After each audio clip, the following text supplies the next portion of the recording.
কিছু পুরুষ আছে এরা দাড়ি রাখে না বউয়ের ডরে, মানে নবীর মোহাব্বত পাবে কিনা এই চিন্তা আনে নাই।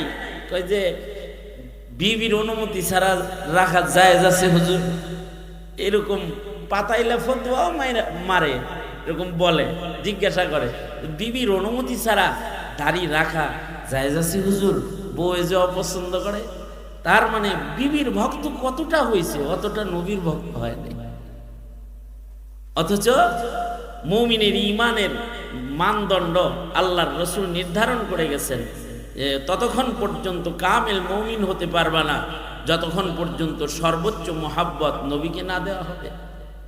আল্লাহর রাসূল যেদিন এই কথা বলছেন, হযরত ওমর বলে কি, আল্লাহর নবী আমি বিবি বাচ্চা সবার চাইতে আপনারে বেশি ভালোবাসি, কিন্তু আমার নফসের চাইতে বেশি, এখনো আমার জানের চাইতে বেশি ভালোবাসতে পারিনি। আল্লাহর রাসূল সাল্লাল্লাহু আলাইহি ওয়াসাল্লাম বললেন, তুমি এখনো কামেল মুমিন হও না। 2 মিনিট পরেই হযরত ওমর বলতেছেন, নবীজি আমি এখন আপনাকে আমার জানের চাইতে বেশি ভালোবাসি। আল্লাহর রাসূল বললেন, তাহলে তুমি এখন কামেল মুমিন হয়েছো। এই কেবল তুমি কামেল মুমিন হইলে। আল্লামা তাকি উসমানী দামাত বারকাতুহুম তিনি ব্যাখ্যা গ্রন্থে এই হাদিসের ব্যাখ্যায় তিনি বলেছেন, ফাতহুল মুলহিমের ভেতরে উনি বলেছেন, হযরত ওমর 2 মিনিট আগে বলল যে কামেল ঈমান উনি জানের চাইতে নবীকে বেশি ভালোবাসে না, 2 মিনিট পরেই বলে যে আমি জানের চাইতে বেশি ভালোবাসি। তাইলে কি 2 মিনিটে ঈমান কামেল হয়ে গেল? অর্থাৎ 2 মিনিট আগে ওমরের ঈমান নাকেস ছিল, আর 2 মিনিট পরে ওমরের ঈমান কামেল হয়েছে। বিষয়টা কি এমন? আল্লামা উসমানী বলে, না, ওমর তো মুহাদ্দাস, ওমরের হৃদয় আল্লাহ পাক আল্লাহর কথা ইলকা করে। আল্লাহ তাআলা ওমরকে দিয়ে এই নাটকটা সাজায়া প্রেমের গভীরতা কেমনে হয় এটার একটা চিত্র কিয়ামত পর্যন্ত উম্মতের কাছে পেশ করছে। হযরত ওমর নিজের জানের চাইতে রাসূলকে আগের থেকেই বেশি ভালোবাসে, কিন্তু তারপরেও আল্লাহ এলকা করছে, তো এ কারণে হযরত ওমর জাতিকে দেখাইতেছে, এই সাবধান, জানের চাইতে ভালো না বাসলে কিন্তু ঈমানদার কামেল হবি না। ওই দেখোস না কয় কি কেবল ঈমানদার হইলা, এটা একটা কথা। আর একটা কথা হইল যে প্রেমের আবেদন যখন দুনো দিক থেকে হয় তখন প্রেমটা জমে ভালো।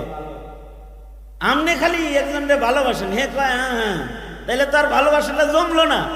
হযরত ওমর প্রেম জমানোর জন্য, যার সাথে প্রেম করলে আল্লাহ খুশি হয় তার সাথে প্রেম জমানোর জন্য হযরত ওমর প্রেমের আবেদন মাশুকের জবান দিয়ে বাইর করতেছে। অর্থাৎ হযরত ওমর বলতেছে জানের চাইতে বেশি ভালোবাসি না, এবার মাশুক বলতেছে আমারে ভালো না বাসলে কিন্তু ঈমানদার হবে না। মানে ভালোবাসার আবেদনটা মাশুকের মুখ দিয়ে বাইর কইরা এরপরে হযরত ওমর বলতেছে, আমি আপনাকে আমার জানের চাইতে বেশি ভালোবাসি। অর্থাৎ আশিক মাশুকের খেলাটাকে আরো জমাইতে হবে কিভাবে, এর একটা চিত্র কিয়ামত পর্যন্ত উম্মতের কাছে হযরত ওমরের ঘটনা দিয়া আল্লাহ তাআলা পেশ করছে। আমাদের সন্তানরা এখন দলকে ভালোবাসে, নেতাকে ভালোবাসে, কিন্তু নবীর ভালোবাসা প্রকাশ করা জানে না, ধর্মের ভালোবাসা প্রকাশ করা জানে না। এই না জানার কারণটা হলো নবী সম্পর্কে আমাদের সন্তানরা বেশি জানে না, এ কারণে নবীকে সম্মান করতে পারে না। অথচ সিরাতুন নবী, আল্লাহর নবীর সিরাত আল্লাহ তাআলা কিয়ামত পর্যন্ত হেফাজত করবেন। কোরআন যেমন হেফাজত করবেন আল্লাহ তাআলা, আল্লাহ পাক যেমন কোরআনের প্রতিটি নুকতা অক্ষর হেফাজত করবেন, আল্লাহ পাক এরকম সিরাত নবীজির জীবন, নবীজির জীবন আদর্শকে হেফাজত করবেন। আল্লাহর রাসূলের জন্ম থেকে মৃত্যু পর্যন্ত যা কিছু আছে সব উম্মত বৈশা বৈশা বলবে আর একদল শুনবে। বলা আর শোনার মাধ্যমে উম্মতের সাথে নবীজির সাথে মোহাব্বতের তাল্লুক বাড়বে, আর নবীজির ইত্তিবা বাড়বে, আর নবীর সাথে তাল্লুক গভীর হবে। নবীর সাথে তাল্লুক যত গভীর হবে, আল্লাহর সাথে বান্দার তাল্লুক তত বেশি গভীর হবে। এ কারণেই নবী জীবনটাও পরিপূর্ণভাবে মাহফুজ। কোরআন যেমন মাহফুজ, আল্লাহ তাআলা হেফাজত করবেন, সিরাতটাও হেফাজত করা হবে। মিলাদুন নবী যারা প্রচার করতে চায়, তারা নবীর সিরাতকে দাফন করতে চায়।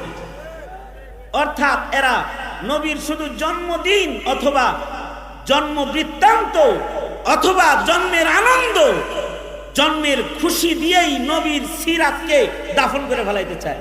অর্থাৎ মুমিনের ঈমানকে এই জন্ম আনন্দের ভেতরে ঢুকায়া এতটুকুনের ভেতরে সীমাবদ্ধ করতে চায়। তার মানে হলো এরা নবীর অনুসারীর বাজারকে নষ্ট করতে চায়।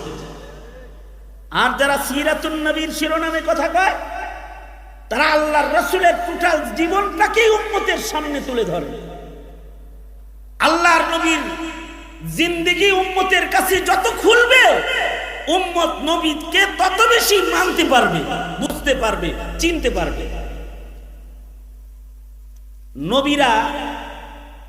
নবীদের ব্যাপারে আহলুস সুন্নাতি ওয়াল জামার একটা আকীদা।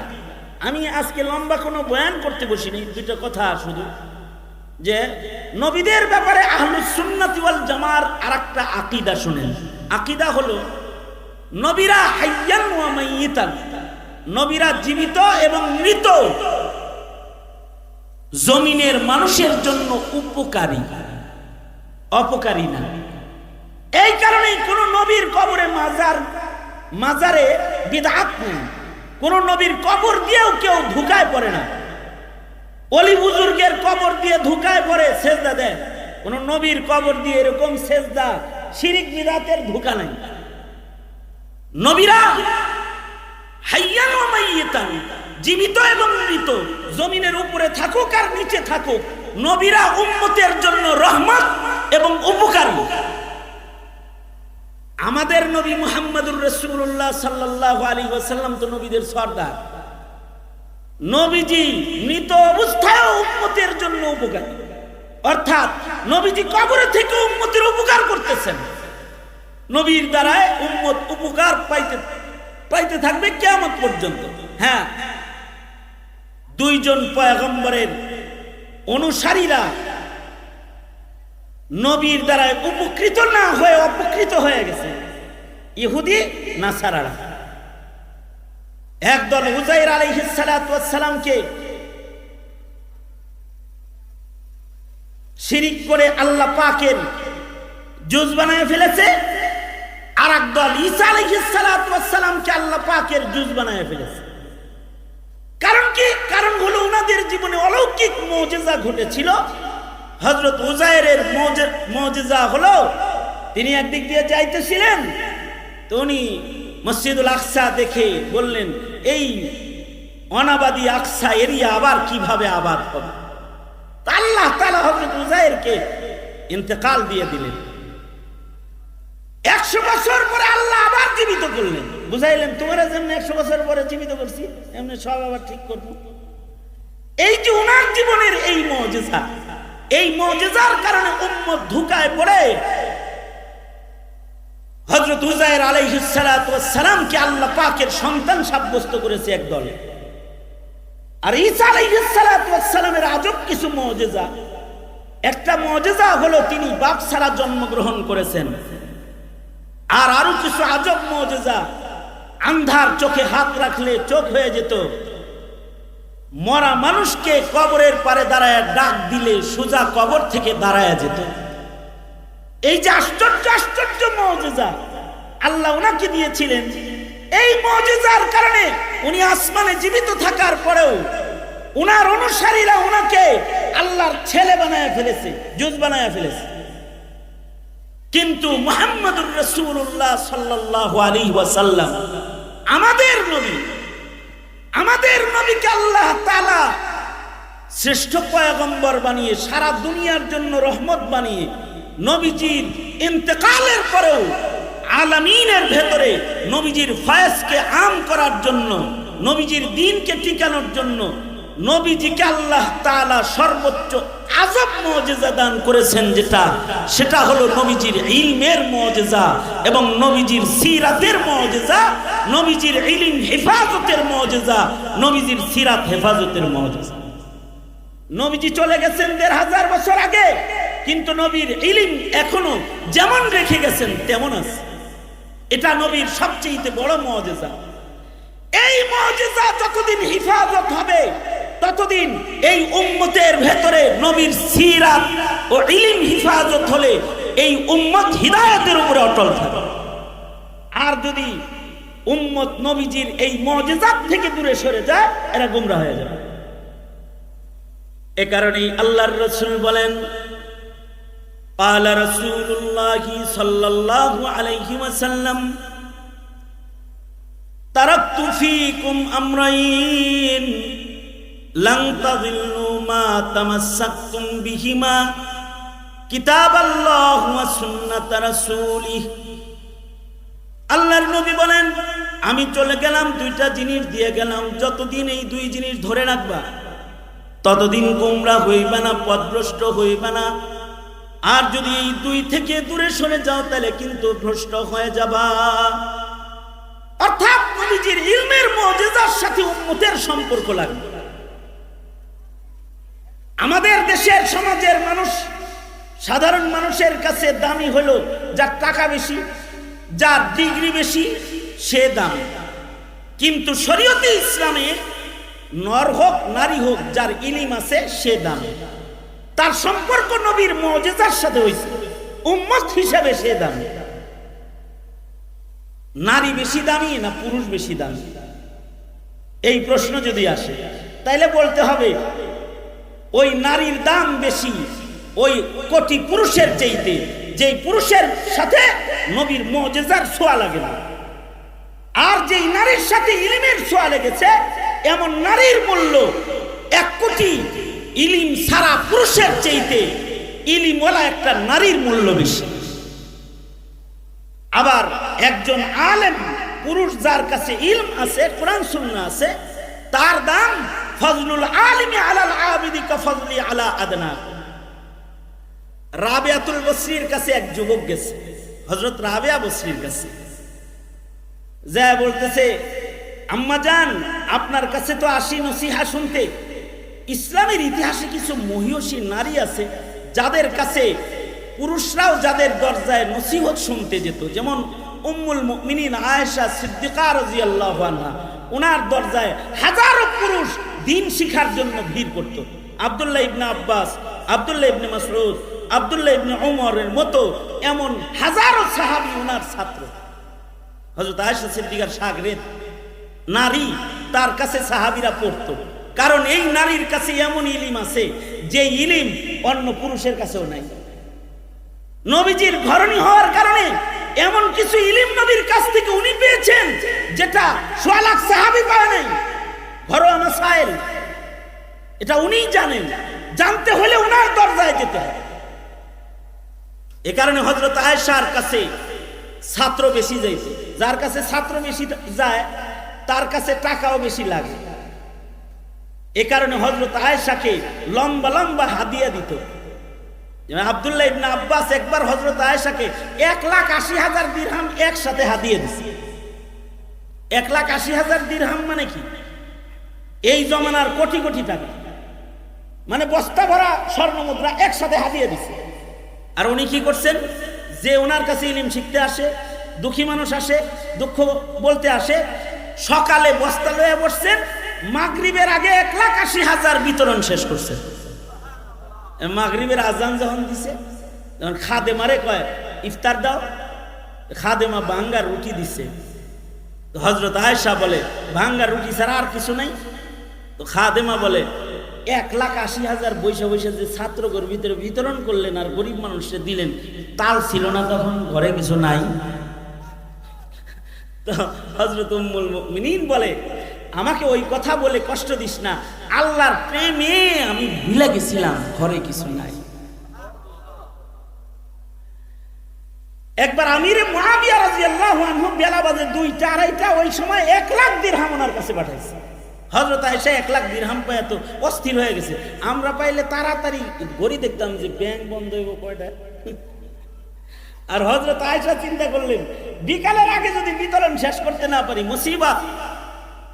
সাথে সাথে 1 লাখ দিরহাম এটা ভাগ করে উম্মাহাতুল মুমিনিনদের ঘরে হাদিয়া পাঠায়া দিলেন। আর উম্মাহাতুল মুমিনিনগণ মাগরিবের আযানের আগে সব মানুষের ভেতরে বন্টন করে দিলেন। হযরত আয়েশার কাছে মানুষ বেশি যেত, এই কারণে ওনার কাছে টাকা হাদিয়াও বেশি যেত। আরেকটা কারণও আছে, ইয়াকুব নানতুবি রাহমাতুল্লাহ আলাইহি বলেছেন আরেকটা কারণ হলো হযরত আয়েশা তো নবীর ঘরে আছে, সাহাবীরা বড় বড় টাকার পুতলা আয়েশার ঘরে পাঠাইতো, তার মানে ওখানে হায়াতুন নবী, নবী তো হায়াতুন নবী, নবীরা কবরে জিন্দা, আয়েশার ঘরে পাঠানো মানে জিন্দা নবীর ঘরে টাকা পাঠানো। আল্লাহু আকবার বলেন, জোরে বলেন আল্লাহু আকবার। নবীরা কি কবরে জিন্দা, আমাদের নবী কি কবরে মৃত না জীবিত?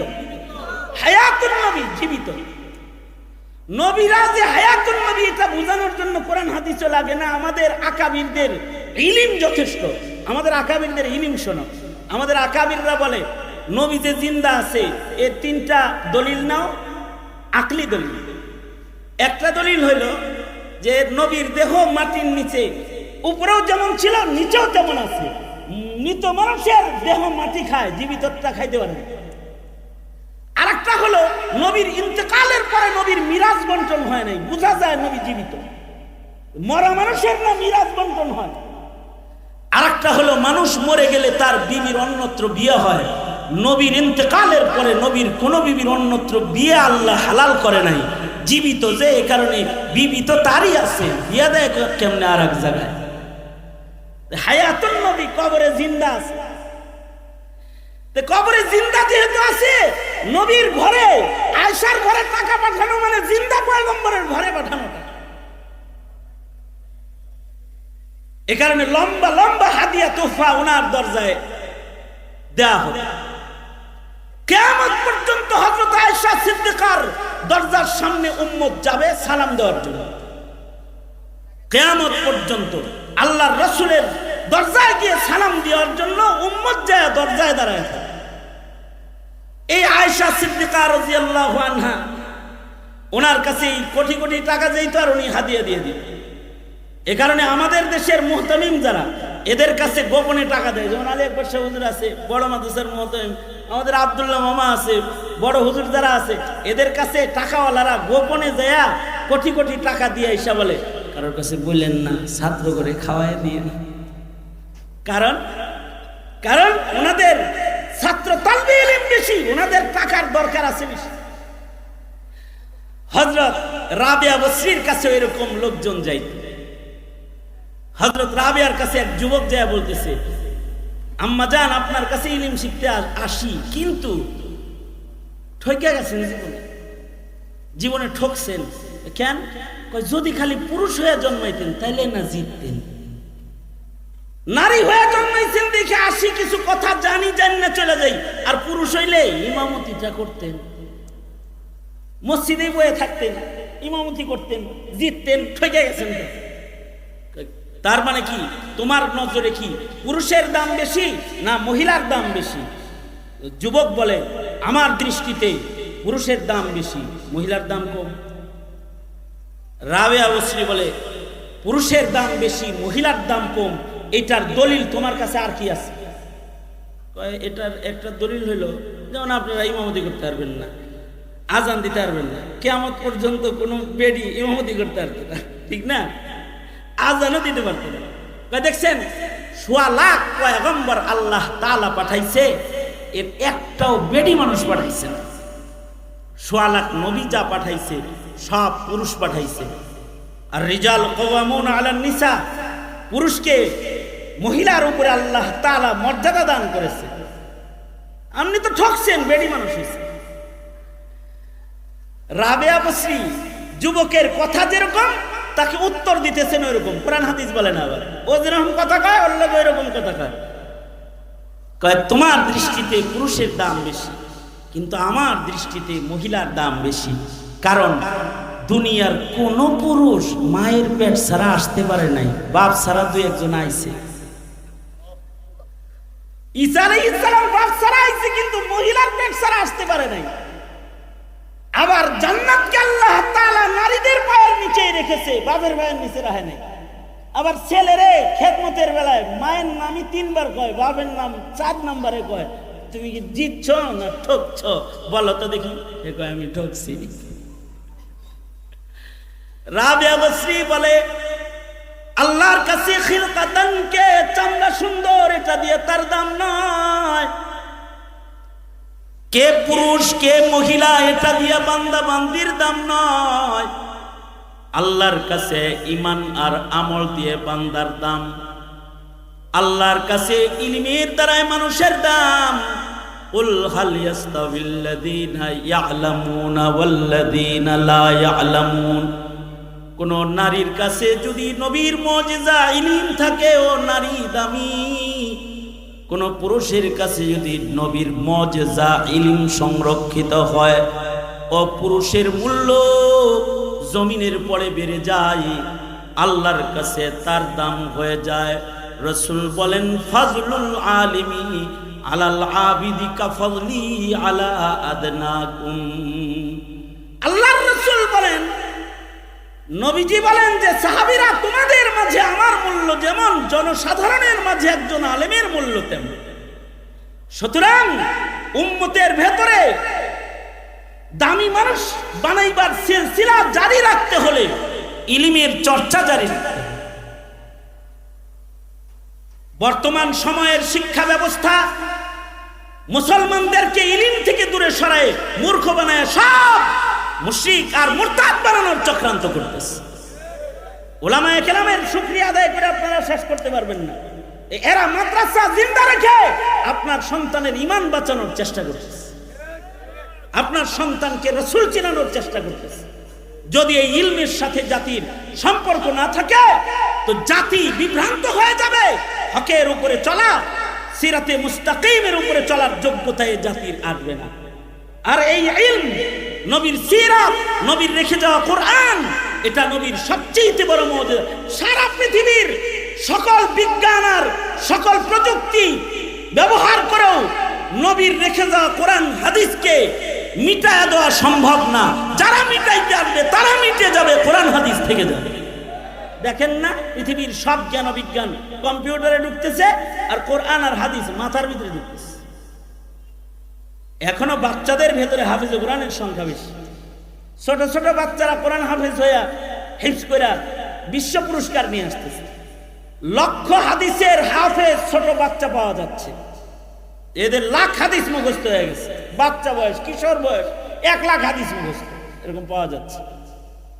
সারা দুনিয়ার জ্ঞান বিজ্ঞান যখন সফটওয়্যারে ঢুকতেছে তখন আল্লাহ তাআলা কোরআন আর হাদিসকে মানুষের মাথায় কলবের ভেতরে সংরক্ষণ করতেছে। তার মানে দুনিয়ার সব মিটতে পারে, নবীর মুজিজা কোরআন হাদিস মিটতে পারে না। সুতরাং কোরআন হাদিসের খাদেম হওয়া, মুঈন হওয়া, মুহিব হওয়া, যেটাই হবে ওইটার ভিতরেই ফজিলত। রাসূল বলেন কুন আলিমান আও মুতাআল্লিমান আও মুঈনান আও মুহিব্বান। যে কোনো একটা হয়েও তুমি কোরআন হাদিসের ইলমের সাথে নিজেকে জড়ায় রাখো। সুতরাং এই মাদ্রাসার দেখভাল করব ইনশাআল্লাহ। বলেন এর মাধ্যমে নবীজির সাথে উম্মতের মহব্বত মজবুত হবে। আর এই মাদ্রাসার মাধ্যমে নবীর সিরাত হিফাজত হবে, নবীর রেখে যাওয়া কোরআন হেফাজত হবে। আল্লাহ তাআলা আমাদেরকে আল্লাহর রাসূলের রেখে যাওয়া আমানতের সংরক্ষণ করার তৌফিক দান করুন, আমিন বলেন। সবাই ইস্তিগফার করেন। আস্তাগফিরুল্লাহ রাব্বি মিন কুল্লি যামবি ওয়া